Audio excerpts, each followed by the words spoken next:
মানুষের পরিবর্তনটা মৃত্যুর মতোই, যে কোনো সময়ে আসতে পারে। তাই কোনো মানুষের জীবন ভেঙে চুরে এলোমেলো করে দিও না, কারণ একটা মানুষের জীবন গোছাতে অনেকটা সময় লাগে। তবে একটা জিনিস খুব ভালো করে মনে রাখতে হবে, মানুষ কোনো কিছু না হারালে পরিবর্তন হয় না। তুমিও পরিবর্তন হবে। যখন তুমি তোমার পছন্দের মানুষকে হারাবে, তখন দেখবে তুমিও আমার মতো পরিবর্তন হয়ে গিয়েছো।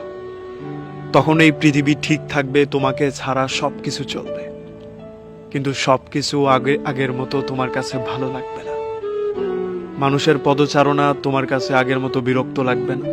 মানুষের উপস্থিতি তোমার কাছে আগের মতো আনন্দ দেবে না। পরিচিত ক্যাম্পাসটাকেও কেমন যেন বিষাক্ত লাগবে, খুব কাছের বন্ধুটাকেও এক প্রকার বিরক্তি লাগবে।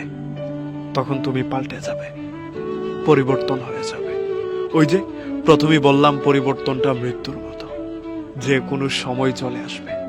প্রিয় জিনিস হারানোর তাগিদে চলে আসে, প্রিয় মানুষ হারানোর তাগিদে চলে আসে। আর যখন একবার পরিবর্তন চলে আসে, তখন পৃথিবীর সবকিছুর উপস্থিতি কেমন যেন একটা বিরক্তি আর শিখে শিখে ভাব লাগে। এগুলো মেনে নিতে হয়, এগুলো আমরা মেনে নিয়েই বেঁচে থাকি। এগুলো অনাকাঙ্ক্ষিতভাবেই আমাদের জীবনে আসে এবং জীবনকে পরিবর্তন করে দেয়। এই পরিবর্তনগুলোই আমরা মানুষ মেনে নিতে পারি না, কিংবা মনে হয় মানুষটা বদলে গেছে, কিংবা অহংকারী হয়ে গেছে।